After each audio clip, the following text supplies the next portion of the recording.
মৰমৰ ছাত্ৰ-ছাত্ৰীসকল এতিয়া আমি পূৰক কোণৰ ত্ৰিকোণমিতিক অনুপাতৰ বিষয়ে আলোচনা কৰিম। এই ক্ষেত্ৰত তোমালোকে এই সূত্ৰকেইটা মনত ৰখাটো প্ৰয়োজনীয় যে sin 90 degree minus a equal two cos a, cos 90 degree minus a equal two sin a, tan 90 degree minus a equal two cot a, cot 90 degree minus a equal two tan a, sec 90 degree minus a equal two cosec a, cosec 90 degree minus a equal two sec a। এইকেইটাই হ'ল পূৰক কোণৰ ত্ৰিকোণমিতিক অনুপাতৰ সূত্ৰ। এতিয়া পূৰক কোণ বুলি ক'লে আমি জানো যে দুটা কোণ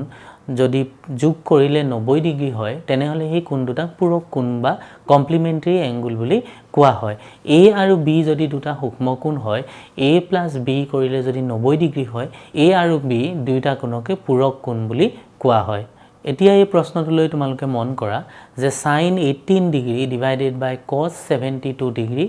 এই ৰাশিটোৰ আমি মান নিৰূপণ কৰিব লাগে। যিকেইটা ত্ৰিকোণমিতিৰ বিশেষ কোণৰ আমি মান জানো যেনে 30 degree, 45 degree, 60 degree, 90 degree, 0 degree, তাৰ বাদে যদি বেলেগ কোনোবা কোণৰ মান আমাক দিয়া থাকে তেনেহ'লে আমি সদায় চাম যে সেই কোণকেইটা পূৰক কোণ হয় নেকি। এতিয়া আমাৰ ক্ষেত্ৰত চোৱা sin 18 ডিগ্ৰী বাই cos 72 ডিগ্ৰী, ইয়াত যদি 18 ডিগ্ৰী আৰু 72 ডিগ্ৰী দুইটা কোণক তোমালোকে চোৱা, দুইটা কোণ যদি যোগ কৰা তেনেহ'লে 90 ডিগ্ৰী হয়, অৰ্থাৎ 18 ডিগ্ৰী আৰু 72 ডিগ্ৰী পূৰক কোণ। যদিহে পূৰক কোণ হয় তেনেহ'লে এই দুয়োটাৰ পৰা যিকোনো এটাৰ ক্ষেত্ৰত আমি পূৰক কোণৰ যিকেইটা আমি সূত্ৰ পঢ়িছোঁ সেই সূত্ৰকেইটা আমি প্ৰয়োগ কৰিম। এতিয়া চোৱা sin 18 ডিগ্ৰী মানে যদি মই তাক sin a বুলি ভাবোঁ তেনেহ'লে পূৰক কোণৰ ত্ৰিকোণমিতিক অনুপাতৰ পৰা আমি পাওঁ যে cos 90 degree minus a equal two sin a, অৰ্থাৎ sin a আমি কেনেকৈ পাওঁ, cos 90 ডিগ্ৰী মাইনাছ a লিখিলে আমি sin a পাওঁ। এতিয়া আমাৰ আছে sin 18 ডিগ্ৰী, গতিকে তাক যদি আমি পূৰক কোণৰ ত্ৰিকোণমিতিক অনুপাতত লিখোঁ আমি কেনেকৈ লিখিম, cos 90 ডিগ্ৰী মাইনাছ a বা cos 90 ডিগ্ৰী মাইনাছ 18 ডিগ্ৰী। গতিকে আমি পামগৈ cos 90 degree minus 18 degree divided by cos 72 degree, বা 90 ডিগ্ৰীৰ পৰা 18 ডিগ্ৰী যদি মাইনাছ কৰি দিওঁ তেনেহ'লে আমি পাম cos 72 degree divided by cos 72 degree, আৰু দুইটা কাটাকাটি গ'লে আমি পামগৈ 1। বা এই উপৰোক্ত প্ৰশ্নটোকে আমি এনেকৈও কৰিব পাৰোঁ যে sin 18 ডিগ্ৰী আছে, এতিয়া আমি কোনো পূৰক কোণৰ ত্ৰিকোণমিতিক অনুপাতৰ কথা নাভাবি অকল যদি এই 18 ডিগ্ৰীটোক আমি যদি পূৰক কোণত ভাঙি দিওঁ, অৰ্থাৎ 90ৰ পৰা কিমান মাইনাছ কৰিলে 18 ডিগ্ৰী হ'ব, আমি জানো যে 90ৰ পৰা 72 ডিগ্ৰী মাইনাছ কৰিলেহে 18 ডিগ্ৰী হ'ব। গতিকে sin 18 ডিগ্ৰীৰ ঠাইত মই যদি লিখোঁ 90 ডিগ্ৰী মাইনাছ 72 ডিগ্ৰী, ইয়াত আমি অকল কোণটোকহে ভাঙিছোঁ। চোৱা যে sin 18 ডিগ্ৰী আছিলে তাৰ ঠাইত মই লিখিছোঁ sin 90 ডিগ্ৰী মাইনাছ 72 ডিগ্ৰী, আকৌ তলত cos 72 ডিগ্ৰী আছে। এতিয়া আমি পূৰক কোণৰ ত্ৰিকোণমিতিক অনুপাতৰ সূত্ৰটো ব্যৱহাৰ কৰিম যে sin 90 ডিগ্ৰী মাইনাছ a হ'লে কি হয়, cos a হয়। গতিকে sin 90 ডিগ্ৰী মাইনাছ যদি 72 ডিগ্ৰী হয় তেনেহ'লে আমি কি লিখিব পাৰিম, cos 72 ডিগ্ৰী লিখিব পাৰিম। গতিকে cos 72 degree divided by cos 72 degree আমি 1 পাই যাম। এই দুয়োটা ধৰণে যেতিয়া আমি কৰিলোঁ, প্ৰথমতে আমি কি কৰিছোঁ যে sin 18 ডিগ্ৰী তাক আমি sin a বুলি ভাবিছোঁ, আৰু পোনে পোনে সেই sin a ক আমি পূৰক কোণৰ ত্ৰিকোণমিতিক অনুপাতৰ সূত্ৰত আমি ভাঙি দিছোঁ, অৰ্থাৎ sin a মানে আমি লিখিছোঁ cos 90 মাইনাছ a বা sin 18 degree equal two cos 90 degree minus 18 degree, এনেকৈ কৰিছোঁ। আৰু দ্বিতীয়তে আমি কি কৰিলোঁ, sin 18 ডিগ্ৰী যে আছে তাত আমি 18 ডিগ্ৰীটোক ভাঙি দিলোঁ, অৰ্থাৎ কোণটোক ভাঙি দিলোঁ, মানে sin 18 ডিগ্ৰী ঠাইত লিখিলোঁ sin 90 ডিগ্ৰী মাইনাছ 72 ডিগ্ৰী, আৰু তাৰ পাছতহে আমি তাত পূৰক কোণৰ ত্ৰিকোণমিতিক অনুপাতৰ সূত্ৰটো ব্যৱহাৰ কৰিছোঁ। গতিকে এই দুই ধৰণে তোমালোকে এই প্ৰশ্নটো সমাধান কৰিব পাৰা। আকৌ তোমালোকে চোৱা যে sin 18 ডিগ্ৰী বাই cos 72 ডিগ্ৰী, এইবাৰ মই sin 18 ডিগ্ৰীটোক নাভাঙি তাক একেই থৈ দিছোঁ, এই cos 72 ডিগ্ৰীটোক ভাঙি দিছোঁ। cos 72 ডিগ্ৰী বা cos a সমান আমি জানো sin 90 ডিগ্ৰী মাইনাছ a, গতিকে cos 72 ডিগ্ৰী ঠাইত মই লিখিছোঁ sin 90 ডিগ্ৰী মাইনাছ 72 ডিগ্ৰী বা তেতিয়া আমি পামগৈ ওপৰতো sin 18 ডিগ্ৰী তলতো sin 18 ডিগ্ৰী অৰ্থাৎ 1 গতিকে এই তিনি ধৰণে আমি প্ৰশ্নটো যেতিয়া সমাধান কৰিলোঁ তেতিয়া লক্ষ্য কৰিলোঁ যে যি দুটা কোণ যোগ কৰিলে 90 ডিগ্ৰী হয় অৰ্থাৎ পূৰক কোণ দুটাৰ ভিতৰত আমি যিকোনো এটা কোণৰ ত্ৰিকোণমিতিক অনুপাতটোহে আমি ভাঙো দেখুৱা যে tan 48 degree tan 23 degree tan 42 degree tan 67 degree equal two 1 এই প্ৰশ্নটো তোমালোকে চোৱা এই যে tan 48 ডিগ্ৰী আছে আৰু tan 42 ডিগ্ৰী আছে এই কোণ দুটা হ'ল পূৰক কোণ ঠিক তেনেকৈ tan 23 ডিগ্ৰী আৰু tan 67 ডিগ্ৰী এই কোণ দুটাও হ'ল পূৰক কোণ কাৰণ এই দুইটা কোণ যোগ কৰিলে 90 ডিগ্ৰী হয় এতিয়া যদিহে এই কোণ দুটা পূৰক কোণ হয় অৰ্থাৎ tan 48 ডিগ্ৰী আৰু tan 42 ডিগ্ৰী এই দুইটা ত্ৰিকোণমিতিক অনুপাতৰ ভিতৰত আমি যিকোনো এটাক ভাঙিম ঠিক তেনেকৈ tan 23 ডিগ্ৰী আৰু tan 67 ডিগ্ৰী ইয়াৰ ভিতৰত আমি যিকোনো এটাক ভাঙিম এতিয়া তোমালোকে প্ৰশ্নটো চোৱা যদি আমি বাওঁ পক্ষত লওঁ tan 48 degree tan 23 degree tan 42 degree আৰু tan 67 ডিগ্ৰী ইয়াৰে প্ৰথমটো হ'ল tan 48 ডিগ্ৰী গতিকে tan 48 ডিগ্ৰীক যদি আমি ভাঙি দিওঁ তেনেহ'লে আমি লিখিব পাৰিম cot 90 minus 48 ডিগ্ৰী আকৌ ঠিক তেনেকৈ tan 23 যদি ভাঙি দিওঁ আমি লিখিব পাৰিম cot 90 ডিগ্ৰী minus 23 ডিগ্ৰী আৰু বাকি দুটা একে থাকিব অৰ্থাৎ tan 42 ডিগ্ৰী আৰু tan 67 ডিগ্ৰী এতিয়া আমি পাম cot 90 ডিগ্ৰী minus 48 ডিগ্ৰী মানে cot 42 degree cot 90 degree minus 23 degree মানে cot 67 ডিগ্ৰী tan 42 ডিগ্ৰী আৰু tan 67 ডিগ্ৰী cot 42 ডিগ্ৰী মানে আমি লিখিব পাৰিম 1 by tan 42 degree cot 67 degree মানে আমি লিখিব পাৰিম 1 by tan 67 ডিগ্ৰী আৰু tan 42 ডিগ্ৰী tan 67 ডিগ্ৰী এতিয়া tan 42 আৰু tan 42 কটাকটি যাব tan 67 আৰু tan 67 কটাকটি যাব আৰু আমাৰ থাকিবগৈ 1 সমান সুপক্ষ গতিকে আমি প্ৰমাণ কৰিলোঁ যে tan 48 degree tan 23 degree tan 42 degree আৰু tan 67 ডিগ্ৰী ইকুৱেল টু 1 এতিয়া আমি অন্য এটা প্ৰশ্ন লওঁ প্ৰশ্নটো হ'ল sec 4a equal two cosec a minus 20 degree য'ত 4a এটা সূক্ষ্ম কোণ তেনেহ'লে a ৰ মান আমি নিৰ্ণয় কৰিব লাগে ইয়াৰ সমাধানটো চোৱা আমাক দিয়া আছে sec 4a equal two cosec a minus 20 degree sec 4a এই 4a টোকে যদি মই a বুলি ভাবোঁ ধৰা হ'ল 4a মানে a তেনেহ'লে sec a মানে মই জানো কি লিখিব পাৰিম cosec 90 ডিগ্ৰী মাইনাছ a গতিকে sec 4a মানে মই লিখিব পাৰিম cosec 90 ডিগ্ৰী মাইনাছ 4a সমান cosec a মাইনাছ 20 ডিগ্ৰী এটা দুই পক্ষত যদি cosec আৰু cosec গুচি যায় তেনেহ'লে আমি পামগৈ 90 degree minus 4a equal to a minus 20 degree ইয়াক যদি সৰলীকৃত কৰোঁ তেনেহ'লে আমি পাম minus 4a minus a equal to 20 degree minus 90 degree বা minus 5a equal to minus 110 degree বা দুই পক্ষত মাইনাছ মাইনাছ কটাকটি গ'ল তেনেহ'লে a equal to 110 degree divided by 5 বা a ইকুৱেল টু 22 ডিগ্ৰী এই ক্ষেত্ৰত আমি দেখিলোঁ যে যদি a ৰ মান 22 ডিগ্ৰী হয় তেনেহ'লে 4a ইকুৱেল টু হৈ যাব 88 ডিগ্ৰী আৰু 4a এটা সূক্ষ্ম কোণ হয় মৰমৰ ছাত্ৰ ছাত্ৰীসকল এতিয়া আমি ত্ৰিকোণমিতিক অভেদাৱলীৰ বিষয়ে পঢ়িম তোমালোকে চোৱা এক নম্বৰতে sin square a plus cos square a equal two 1 দুই নম্বৰতে 1 plus tan square a equal two sec square আৰু তিন নম্বৰতে 1 plus cot square a equal two cosec square এই তিনিটা অভেদ আমি মনত ৰখাটো অতি প্ৰয়োজনীয় উপৰোক্ত এই তিনিটা অভেদৰ পৰা আমি তলৰ এই অভেদখিনি পাব পাৰোঁ এক নম্বৰতে চোৱা sin square a plus cos square a equal two 1 ইয়াৰ পৰা আমি কি আৰু অভেদ পাব পাৰোঁ যে cos square a equal two 1 minus sin square a বা sin square a equal two 1 minus cos square a বা দুই নম্বৰতে চোৱা 1 plus tan square a equal to sec square a এই অভেদটোৰ পৰা আমি কি পাব পাৰো sec square a minus tan square a equal to 1 বা sec square a minus 1 equal to tan square আৰু 3 নম্বৰতে তোমালোকে চোৱা 1 plus cot square a equal to cosec square a ইয়াৰ পৰা আমি পাব পাৰো cosec square a minus cot square a equal to 1 বা cosec square a minus 1 equal to cot square a বা আমি মনত ৰখাটো প্ৰয়োজনীয় যে cosec theta plus cot theta যদি থাকে তেনেহলে তাৰ মান হ'ব 1 by cosec theta minus cot theta কেনেকৈ হয় তাক আমি প্ৰমাণ কৰিম পিছত sec theta plus tan theta যদি হয় তেনেহলে তাৰ মান আমি লিখিব পাৰো 1 by sec theta minus tan theta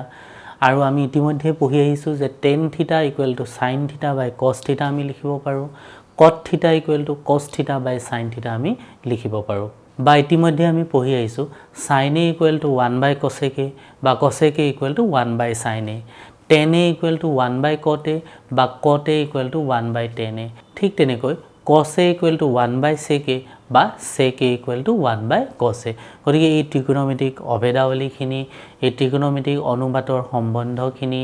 এই মূল তিনটা অভেদাৱলীৰ পৰা আমি বাকি যি কিটা অভেদাৱলী পালো সেইখিনি আমি মনত ৰাখিম ধৰা হল আমি দ্বিতীয়তে যোনটো অভেদাৱলী লিখিছিলো যে 1 plus tan square theta equal to sec square theta ইয়াক আমি প্ৰমাণ কৰিব লাগে প্ৰমাণ কৰা যে 1 plus tan square theta equal to sec square ইয়াক প্ৰমাণ কৰিবৰ বাবে আমি এটা ABC সমকোণী ত্ৰিভুজ লম ধৰা হল ABC এটা সমকোণী ত্ৰিভুজ যত কোণ B টো সমকোণ আৰু BAC এই কোণটোৰ মান হল থিটা বা A কোণটোৰ মান হল থিটা এতিয়া এই সমকোণী ত্ৰিভুজটোত পাইথাগোৰাছৰ উপপাদ্য ব্যৱহাৰ কৰিলে আমি পাম AC square equal two BC square plus AB square এতিয়া আমি প্ৰমাণ কৰিব লাগে যে 1 plus tan square theta equal to sec square theta গতিকে আমি বাওপক্ষটো লিখিলো 1 plus tan square theta বা 1 plus নাও এতিয়া tan square theta বা tan theta whole square একেটাই কথা আমি ভালদৰে মনত ৰখাটো প্ৰয়োজনীয় যে tan theta whole square যদি কৰো তাক আমি tan square theta বুলি লিখো এই whole square টো সদায় অনুপাতটোতে আহিব tanতহে আহিব তাৰ কোণটো whole square হৈ না যায় এতিয়া 1 plus tan square theta বা 1 plus এই tan theta মানে আমি কি লিখিব পাৰো tan theta মানে জানো যে theta সূক্ষ্ম কোণৰ কাৰণে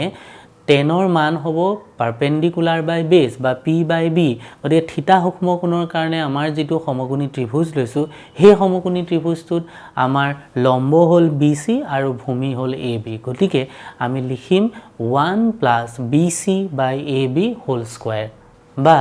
AB whole square টো যদি আমি লসাগু লওঁ তেনেহলে ওপৰত পাম গৈ AB whole square plus BC whole square আকৌ আমি পাইথাগোৰাছৰ উপপাদ্য মতে জানো যে AB whole square plus BC whole square মানে AC whole square গতিকে আমি পালো গৈ AC whole square by AB whole square আকৌ তোমালোকে চোৱা AC by AB গতিকে আমি পালো গৈ AC whole square by AB whole square বা AC by AB whole square এতিয়া AC মানে হল অতিভুজ আৰু AB মানে হল ভূমি আমি জানো যে অতিভুজক যদি ভূমিৰে হৰণ কৰো বা অতিভুজ বাই ভূমি বা হাইপোটেনাস বাই বেস h বাই b যদি হয় তেনেহলে এটো sec হয়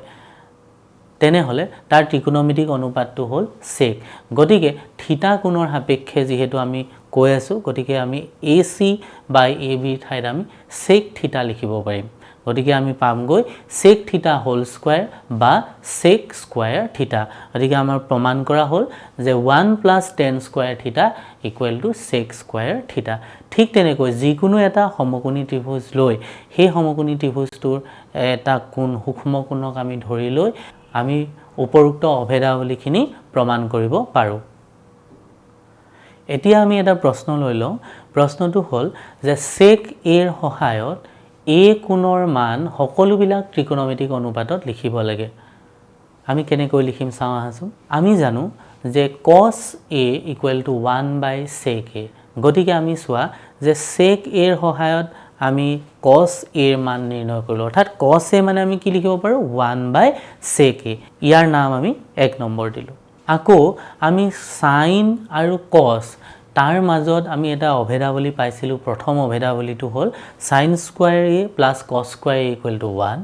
বা sin square a equal to 1 minus cos square a বা sin a equal to root over 1 minus cos square a বা root over 1 minus cos a whole square এতিয়া আমি cos এর মান জানো cos এর মান যদি আমি সেকত লিখিবলৈ হয় আমি cos এর মান জানো ইতিমধ্যে আমি উলিয়াই থৈছো যে cos a সমান 1 by sec a গতিকে আমি লিখিম root over 1 minus 1 by sec a whole square বা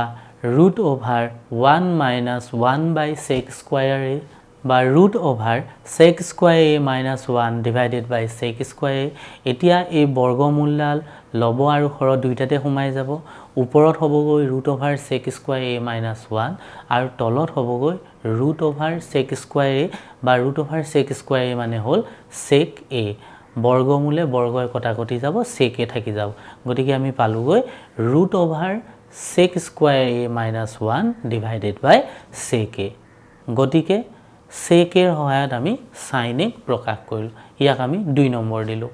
আকৌ আমি জানো যে cosec a সমান 1 by sin a cosec টো হল sin ৰ উল্টা যেহেতু আমি sin ৰ মান নিৰ্ণয় কৰি থৈছো গতিকে cosec ৰ মান আমি অতি সহজে নিৰ্ণয় কৰিব পাৰো এতেকে cosec a ইকুৱেল টু আমি লিখিব পাৰো 1 by root over sec square a minus 1 divided by sec a বা আমি লিখিব পাৰো sec a by root over sec square a minus 1 ইয়াক আমি 3 নম্বৰ দিলো আকৌ আমি 2 নম্বৰ অভেদাৱলীটোৰ পৰা আমি জানো যে tan আৰু sec ৰ মাজত এটা সম্পৰ্ক আছে 1 plus tan square a equal to sec square a গতিকে tan square a equal to আমি লিখিব পাৰো sec square a minus 1 বা tan a equal to আমি লিখিব পাৰো root over sec square a minus 1 গতিকে sec এৰ সহায়ত আমি tan ক প্ৰকাশ কৰিলো ইয়াক আমি 4 নম্বৰ দিলো হেখত cot a equal to 1 by tan a বুলি আমি জানো যেহেতু tan a এর মান আমি জানো গতিকে আমি লিখিম cot a equal to 1 by root over sec square a minus 1 ইয়াক আমি 5 নম্বৰ দিলো এতেকে তোমালোকে দেখা পালা যে sec এৰ বাদে আন সকলো ত্ৰিকোণমিতিক অনুপাতক আমি sec এৰ সহায়ত প্ৰকাশ কৰিলো এতিয়া এই প্ৰশ্নটোলৈ তোমালোকে মন কৰা আমি মান নিৰ্ণয় কৰিব লাগে sin 25 degree cos 65 degree plus cos 25 degree sin 65 degree ইয়াত আমি কি কৰিম sin 25 আৰু cos 65 ইয়াৰ ভিতৰত আমি cos 65 টোক ভাঙি দিম তেনেহলে আমি পাম sin 25 degree into sin 90 degree minus 65 degree plus cos 25 degree টো আছে আৰু sin 65 ডিগ্ৰী যদি আমি ভাঙি দিও তেনেহলে পাম cos 90 ডিগ্ৰী minus 65 ডিগ্ৰী এতিয়া আমি পামগৈ sin 25 degree into sin 25 degree plus cos 25 degree into cos 25 degree বা sin square 25 degree plus cos square 25 degree আৰু আমি জানো যে sin square θ plus cos square θ বা sin square a plus cos square a হলে 1 হয় গতিকে sin square 25 degree plus cos square 25 degree equal to 1 হ'ব 2 নম্বৰ প্ৰশ্নটোলৈ মন কৰা আমি মান নিৰ্ণয় কৰিব লাগে 9 sec square a minus 9 tan square a গতিকে 9 sec square a minus 9 tan square a ইয়াৰ দুইটাৰ পৰা যদি 9 টো কমন ল তেনেহলে আমি পাম 9 into sec square a minus tan square a আমি অভেদাৱলীৰ পৰা জানো যে sec square a minus tan square a equal to 1 হয় গতিকে 9 into 1 হ'ব মানে 9 হ'ব গতিকে 9 sec square a minus 9 tan square a equal to 9 হ'ব এতিয়া আমি চাও ত্ৰিকোণমিতিৰ অভেদাৱলী প্ৰয়োগ কৰি আমি প্ৰমাণ কৰাৰ প্ৰশ্নখিনি এতিয়া আমাৰ প্ৰথম প্ৰশ্নটো হ'ল প্ৰমাণ কৰিব লাগে যে root over 1 plus sin a divided by 1 minus sin a equal to sec a plus tan a এতিয়া যদি আমি বাওঁপক্ষ লওঁ তেনেহলে আমি এই প্ৰশ্নটোত কি কৰিম যে আমি লব আৰু হৰ দুয়োটাকে আমি 1 plus sin a ৰে পূৰণ কৰি দিম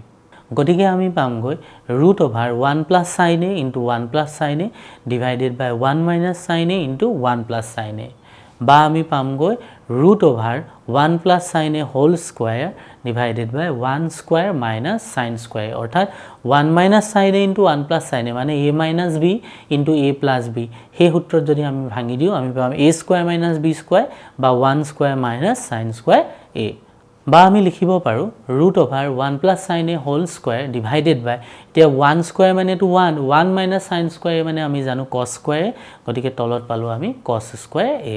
এতিয়া আমি চাও যে root over 1 plus sin a by cos a whole square আমি লিখিব পাৰো স্কোয়াৰ আৰু স্কোয়াৰ ৰুট বা বৰ্গ আৰু বৰ্গমূল যদি কটাকটি যায় তেনেহলে আমাৰ থাকিব 1 + sin a divided by cos a গতিকে আমি লিখিব পাৰিম 1 by cos a plus sin a by cos a অৰ্থাৎ আমি পাম 1 by cos a মানে sec a আৰু sin a by cos a মানে tan a গতিকে আমি পালোগৈ sec a plus tan a সমান সোপক্ষ গতিকে প্ৰমাণ কৰা হ'ল যে বাওপক্ষ সমান সোপক্ষ বা √1 + sin a by 1 - sin a = sec a plus tan a এতিয়া এই প্ৰশ্নটোলৈ তোমালোকে মন কৰা প্ৰমাণ কৰিব লাগে যে cos a by 1 + sin a plus 1 + sin a by cos a = 2 sec a আমি বাওপক্ষটো লম প্ৰথমতে যে cos a by 1 + sin a plus 1 + sin a by cos a আমি যদি 1 + sin a আৰু cos a লসাগু লওঁ তেনেহলে আমি ওপৰত পামগৈ cos square a plus 1 + sin a whole square বা 1 + sin a into cos a আৰু ওপৰত আমি পামগৈ cos square a plus 1 plus 2 sin a plus sin square অৰ্থাৎ 1 + sin a whole square যে আছে তাক আমি a plus b whole square আমি ভাঙি দিছো অৰ্থাৎ ওপৰত যে 1 + sin a whole square আছে তাক আমি a plus b whole square সূত্ৰত আমি ভাঙি দিছো এতিয়া তোমালোকে ওপৰত চোৱা cos square a plus sin square = 1 হৈ যাব আৰু আমি পামগৈ 1 plus 1 plus 2 sin a divided by 1 plus sin a into cos a বা আমি লিখিব পাৰো 2 plus 2 sin a divided by 1 plus sin a into cos a বা ওপৰত যদি আমি 2 টো কমন লওঁ তেনেহলে পাম 2 into 1 plus sin a divided by 1 plus sin a into cos a এতিয়া এই 1 plus sin a আৰু 1 plus sin a কটাকটি যাব আমাৰ থাকিব 2 by cos a বা আমি লিখিব পাৰো 2 into 1 by cos a বা 1 by cos a মানে আমি জানো sec a গতিকে 2 sec a আৰু এটোৱে হ'ল সোপক্ষ গতিকে প্ৰমাণ কৰা হ'ল যে বাওপক্ষ সমান সোপক্ষ এতিয়া তোমালোকে এই তৃতীয় প্ৰশ্নটো চোৱা আমি প্ৰমাণ কৰিব লাগে cos a minus sin a plus 1 divided by cos a plus sin a minus 1 equal to cosec a plus cot a বা equal to 1 by cosec a minus cot a বা equal to 1 plus cos a by sin a এতিয়া বাওপক্ষত এটোৱে থাকিব যে cos a minus sin a plus 1 divided by cos a plus sin a minus 1 সোপক্ষত যে তোমালোকে তিনিটা ৰাখি দেখা পাইছা ইয়াৰ ভিতৰত যিকোনো এটা দিব পাৰে হয় cosec a plus cot a দিব পাৰে কেতিয়াবা 1 by cosec a minus cot a এটো দিব পাৰে নতুবা 1 plus cos a by sin a এটো দিব পাৰে কিন্তু মনত ৰাখিবা যিকোনো ক্ষেত্ৰতে আমি প্ৰমাণ কৰোতে প্ৰথম cosec a plus cot a এই ৰাখিটোৱে পামগৈ এই প্ৰশ্নটো সমাধান কৰিবলৈ বা প্ৰমাণ কৰিবলৈ আমি পোনপ্ৰথমতে বাওপক্ষটো লম অৰ্থাৎ cos a minus sin a plus 1 divided by cos a plus sin a minus 1 আৰু বাওপক্ষত লব আৰু হৰ দুয়োটাকে আমি sin a ৰে হৰণ কৰি দিম তেনেহলে লবত আমি পামগৈ cos a by sin a cot a sin a by sin a মানে 1 আৰু 1 by sin a মানে cosec a গতিকে লবত আমি পালোগৈ cot a minus 1 plus cosec a ঠিক তেনেকৈ হৰত আমি পাম cos a by sin a মানে cot a plus sin a by sin a মানে 1 minus 1 by sin a মানে cosec a গতিকে তাক যদি আমি পুনৰাই লিখো তেনেহলে আমি পামগৈ cot a plus cosec a minus 1 divided by cot a minus cosec a plus 1 মনত ৰাখিবা যে ওপৰত তোমালোকক যেটো প্ৰশ্ন দিয়া হৈছে প্ৰমাণ কৰিব লাগে বুলি সেই প্ৰমাণ কৰিব লগা প্ৰশ্নটোৰ আৰম্ভণি এই হাৰিটোৰ পৰাও হ'ব পাৰে অৰ্থাৎ প্ৰশ্নটো এনেকুৱা ধৰণৰ হ'ব পাৰে যে প্ৰমাণ কৰা যে cot a plus cosec a minus 1 divided by cot a minus cosec a plus 1 equal to cosec a plus cot a এতিয়া ইয়াৰ পৰা আমি প্ৰমাণটো কেনেকৈ কৰিম হেতু তোমালোকে চাই লোৱা হৰণ বা লবত যে 1 আছে সেই 1 ৰ ঠাইত আমি লিখি দিম cosec আৰু cotৰ মাজত এটা সম্বন্ধ আছে যে অভেদাৱলীৰ পৰা আমি পাওঁ যে cosec square a minus cot square a equal to 1 গতিকে সেই অভেদটো আমি এই যিকোনো এটা 1 ৰ হয় হৰত নহয় লবত আমি ব্যৱহাৰ কৰি দিলে ইয়াৰ উত্তৰটো পাই যাম আমাৰ ক্ষেত্ৰত আমি এতিয়া লবত যে 1 আছে 1 ৰ ঠাইত আমি লিখিম cosec square a minus cot square a গতিকে ইয়াৰ পিছৰ হাৰিটো তোমালোকে চোৱা আমি কি পাম যে cot a plus cosec a minus 1 ৰ জায়গাত যেতিয়া আমি cosec square a minus cot square a লিখিলো মানে এটো দেখাত a square minus b square নিচিনা হল গতিকে আমি a plus b into a minus b লিখিব পাৰিম গতিকে আমি লিখিম যে cosec a plus cot a into cosec a minus cot a আৰু তলৰ হৰটো একে হৈ থাকিব অৰ্থাৎ cot a minus cosec a plus 1 এতিয়া চোৱা লবত দুটা পদ আছে প্ৰথম পদটো হল cot a plus cosec a minus দ্বিতীয় পদটোত আকৌ দুটা ৰাখি আছে তাত হল cosec a plus cot a into cosec a minus cot a ইয়াৰ পৰা যদি আমি cot a plus cosec a টো কমন লওঁ তেনে হলে আমাৰ কি থাকি যাব প্ৰথম পদটোত 1 থাকি যাব মাইনাস দ্বিতীয় পদটোত কি থাকি যাব cosec a minus cot a থাকি যাব আৰু হৰটো একে ধৰণে গৈ আছে এতিয়া আমি পাম গৈছোৱা cot a plus cosec a into 1 minus cosec a plus cot a divided by cot a minus cosec a plus 1 এতিয়া তোমালোকে চোৱা ওপৰত যে আমি পাইছো 1 minus cosec a plus cot a তাক মই cot a minus cosec a plus 1 বুলিও লিখিব পাৰিম যদিহে মই পদবিলাকক অগাপিছা কৰি লিখো তাৰ মানে যে 1 minus cosec a plus cot a আৰু cot a minus cosec a plus 1 এই দুইটা ৰাখি একে ৰাখি এই ৰাখি দুটা যদি কটাকটি কৰি দিও আমি পাম গৈ cot a plus cosec a বা cosec a plus cot a এতিয়া আকৌ চোৱা এই cosec a plus cot a cosec a জেগাত মই লিখিব পাৰো 1 by sin a plus cot a জেগাত লিখিব পাৰো cos a by sin a বা আমি পাম গৈ 1 plus cos a by sin a গতিকে আমি হুপক্ষটো প্ৰমাণ কৰা হৈ গৈছে তোমালোকে ভালদৰে প্ৰশ্নটোত মন কৰিলে দেখা পাবা যে তাত দিয়া আছিল যে 1 by cosec a minus cot a বুলি হুপক্ষটো আমি প্ৰমাণ কৰিব লাগে যদি হুপক্ষত আমি 1 by cosec a minus cot a বুলি লওঁ তেতিয়া হলে আমি লব আৰু হৰক আমি কি কৰিম cosec a plus cot a ৰে আমি পূৰণ কৰিম তেতিয়া ওপৰত পাম গৈ cosec a plus cot a আৰু তলত পাম cosec a minus cot a into cosec a plus cot a অৰ্থাৎ a minus b into a plus b আমি লিখিব পাৰিম cosec square a minus cot square জানো আমি যে cosec square a minus cot square equal to 1 এতেকে আমি ওপৰত পালোগৈ অকল cosec a plus cot a অৰ্থাৎ বাওপক্ষটো কৰি কৰিও আমি cosec a plus cot a পালো আৰু 1 by cosec a minus cot a যেটো হুপক্ষত আছিল তাক যদি আমি সৰলীকৃত কৰো তেতিয়া আমি পাম গৈ cosec a plus cot a অৰ্থাৎ আমি লিখিব পাৰো cos a minus sin a plus 1 divided by cos a plus sin a minus 1 equal to cosec a plus cot a বা 1 by cosec a minus cot a বা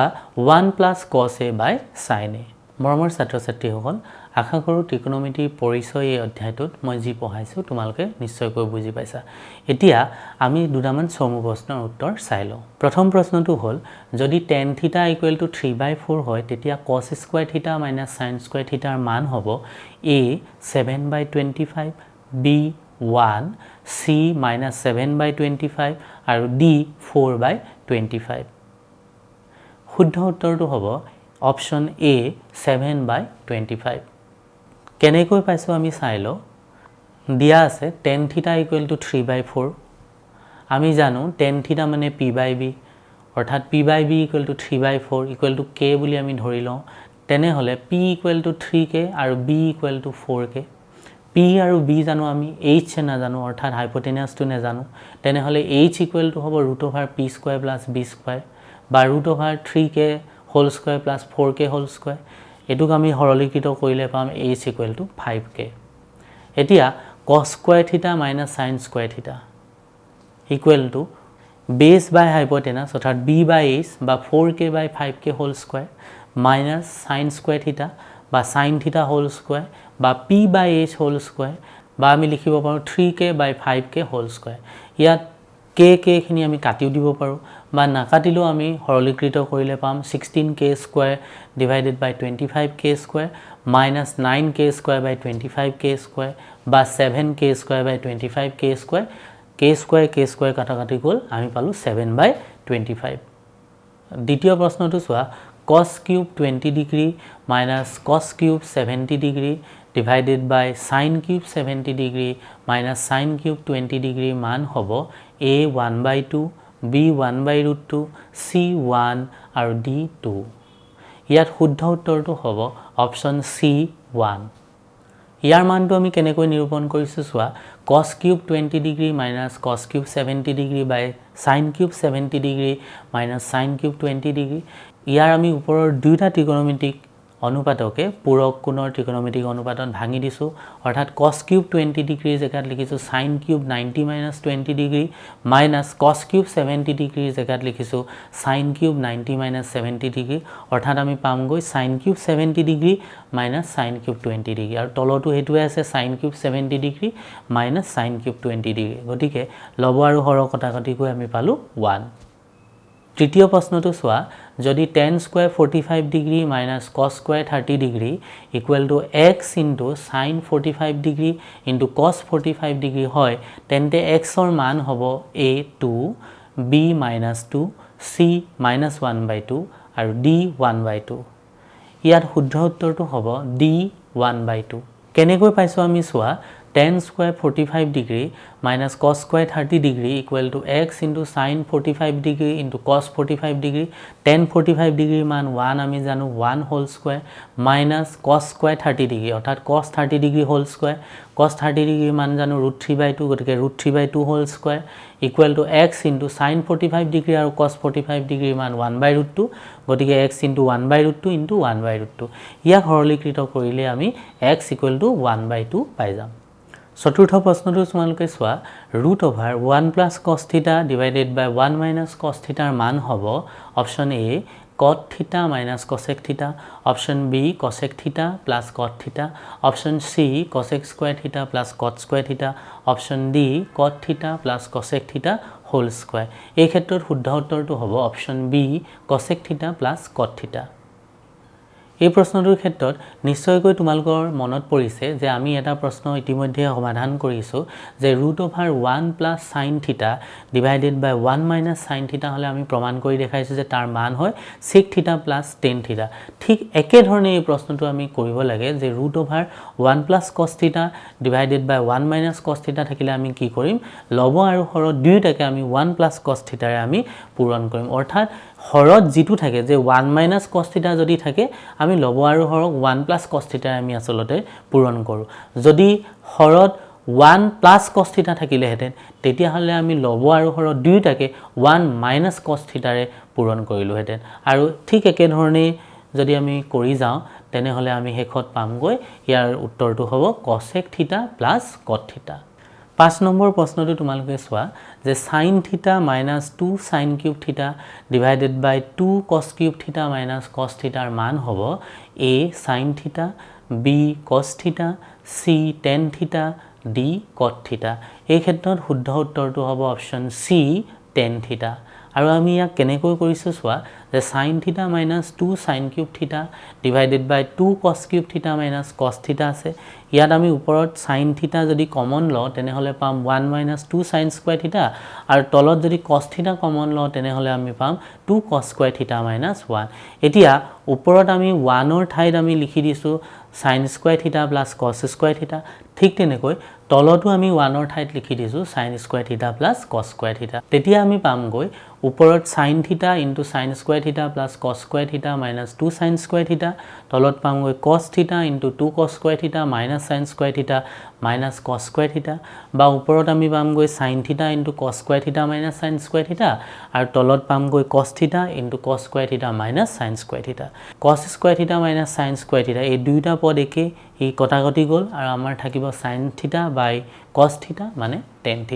মৰমৰ ছাত্ৰ ছাত্ৰী সকল ত্ৰিকোণমিতিৰ পৰিচয় এই অধ্যায়টোত আমি ত্ৰিকোণমিতিৰ অনুপাত বিলাকৰ বিষয়ে পঢ়িলো কিছুমান বিশেষ কোণৰ ত্ৰিকোণমিতিক অনুপাতৰ মানৰ বিষয়ে আমি পঢ়িলো পূৰক কোণৰ বিষয়ে আমি পঢ়িলো অৰ্থাৎ পূৰক কোণৰ ত্ৰিকোণমিতিক অনুপাত বিলাকৰ বিষয়ে আমি জানিলো আৰু হেখত আমি ত্ৰিকোণমিতিৰ অভেদাৱলীখিনিৰ বিষয়ে পঢ়িলো আৰু সেই অভেদাৱলীখিনি প্ৰয়োগ কৰি কেনেকৈ কিছুমান ত্ৰিকোণমিতিৰ প্ৰশ্ন আমি সমাধান কৰো তাৰ বিষয়ে আলোচনা কৰিলো মৰমৰ ছাত্ৰ ছাত্ৰীসকল তোমালোকক পুনৰ লগ পোৱাৰ আশাৰে মোৰ পাঠদান আজিলৈ ইমানতে সামৰণি মাৰিছো